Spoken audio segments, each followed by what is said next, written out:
Assalamualaikum guys, perkenalkan nama saya, Muhammad Sapkiriansyah Al-Fahru. Selamat datang di channel Pejuang Keluarga. Kisah perjuangan seorang anak rantau, selama 20 tahun di negeri Malaysia. Sebelum kita lanjut kisahnya, alangkah baiknya guys, yang belum subscribe silahkan subscribe, like, komen, share, dan jangan lupa tekan tanda loncengnya biar tak ketinggalan kisah selanjutnya. Saya seorang anak desa, kedua orang tua saya sebagai petani. Hidup kami hanya pas-pasan. Suatu ketika saya memutuskan untuk mencari pekerjaan di negeri seberang. Tepatnya pada tanggal 10 bulan 7 tahun 2001, saya mulai merantau. Hingga sekarang ini, lebih kurang 20 tahun saya hidup di perantauan. Selama di perantauan banyak sekali ujian dan cobaan, rintangan dan halangan yang saya tempuh, penderitaan, kesengsaraan, pahit, dan lain-lainnya. Bermacam-macam pekerjaan yang saya lakukan. Dari pembantu di restoran, mengecat rumah, kuli bangunan, kerja kilang, menjual air di tepi jalan, menyapu pasar hingga menyuci toilet, bahkan pernah jadi pembantu rumah. Semua pekerjaan itu tidak kekal, atau lama, itu hanya sementara saja.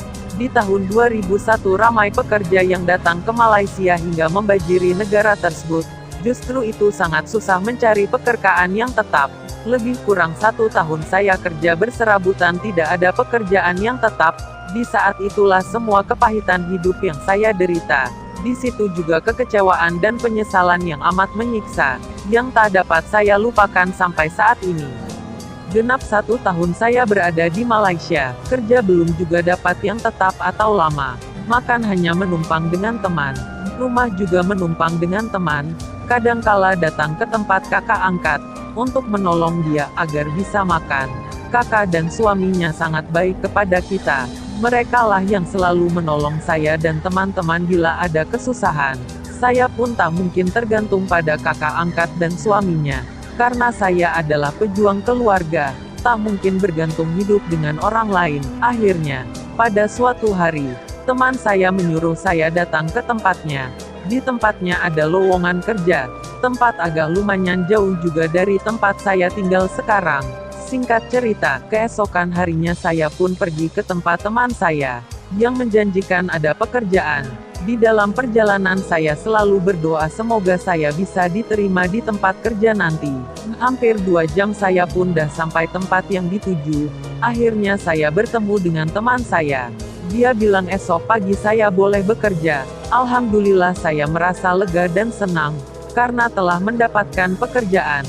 Tapi, saya belum tahu apakah pekerjaan ini bisa lama, atau sebaliknya. Saya berdoa dan berharap pekerjaan saya kali ini bisa lama dan itu pinta saya.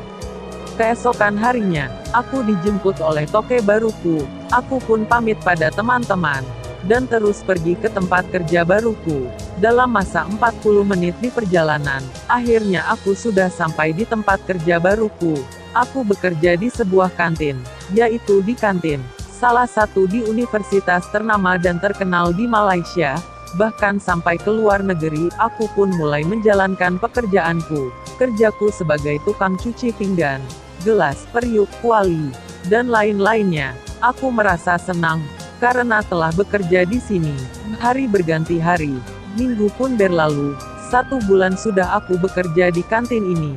Sore harinya, toke menjumpaiku, bahwa esok pagi aku akan dipindahkan ke tempat lain, yaitu kantin kilang Casio. Keesokan harinya, aku mulai bekerja di tempat baruku.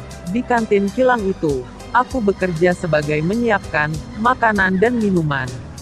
Alhamdulillah aku bersyukur, semoga kerjaku kali ini bisa lama hingga aku pulang ke kampung. Hari demi hari kulalui dengan semangat, bahkan sudah sampai 3 bulan aku bekerja di sini. Sehabis kerja, toke menjumpai aku dan juga semua pekerja lainnya. Dia membahas ada permasalahan sekarang ini. Toke pun memberhentikan aku, dan juga beberapa teman lainnya. Aku pun terkejut. Apa salahku, hingga toke memberhentikanku, dan teman-teman lainnya. Alasan toke adalah, dia tidak berani mempekerjakan aku dan teman-teman. Mulai dari sekarang, sampai beberapa bulan ke depan, ada operasi atau razia besar-besaran. di seluruh Malaysia, mulai dari polisi, imigrasi, dan sukarelawan pun ikut, di semua sektor, akan dioperasi atau diraziakan. Toke tidak berani mempekerjakan aku dan teman-teman, karena kita tidak mempunyai dokumen yang lengkap, atau permit kerja yang sah. Aku dan teman diberhentikan. Setelah itu Toke terus mengantarkan aku pulang ke rumah teman yang dulu dia jemput aku. Akhirnya aku sampai di rumah mereka. Semua teman-teman pun terkejut melihat aku pulang ke rumah mereka. Teman-teman bertanya. Lalu, aku ceritakan apa yang terjadi pada diriku saat ini. Setelah aku cerita, akhirnya semuanya mengerti, dan mengizinkan aku tinggal di rumahnya. Hanya sementara, menjelang aku mendapat pekerjaan lain. Hari berganti hari, berminggu-minggu, aku mencari pekerjaan belum juga dapat. Setiap hari aku keluar rumah, mencari pekerjaan belum juga membuahkan hasil. Pada masa itu, memang susah mendapat pekerjaan, pengangguran banyak sekali, dan juga keadaan aku tidak mempunyai permit atau dokumen yang sah. Akhirnya, aku merasa sedih, pilu, dan kekecewaan yang amat dalam. Sudah 1 bulan lebih aku tidak bekerja. Pada satu malam, teman mendapat telepon dari kakak angkat, di tempat aku tinggal pertama dulu. Beliau mengatakan di pasar tempat dia buka restoran, ada Toke mau memakai orang untuk bekerja. Teman menyampaikan hal itu kepadaku. Lalu aku tidak berpikir panjang. Akhirnya aku menerima tawaran itu. Keesokan paginya, aku pamit dengan semua teman-teman, dan ucapan terima kasihku pada mereka semua. Aku pun terus berjalan menuju stasiun kereta api. Aku terus naik, kereta api terus berjalan. Di dalam perjalanan aku selalu berdoa, semoga aku diterima di pekerjaan nanti, dan diberi kerja yang lama, hingga aku pulang ke kampung. 2 jam perjalanan, akhirnya aku sampai di kawasan pasar yang dituju. Aku terus menjumpai kakak dan abang angkat. Singkat cerita, setelah bertemu mereka berdua menyambutku dengan baik, dan disuruh duduk, dan memberi makanan dan minuman. Istirahat sejenak, sambil ngobrol-ngobrol. Setelah selesai semuanya, mereka terus mengantarkan aku ke Toke yang mau memakai orang bekerja. Setelah bertemu dan ngobrol, akhirnya aku diterima bekerja, karena salah satu pekerjanya, yang lama mau pulang ke kampung. Esok pagi aku mulai bekerja. Semoga pekerjaanku kali ini bisa lama dan kekal, hingga aku pulang ke kampung halaman nanti hendaknya. Amin, amin, amin. Cerita pun bersambung.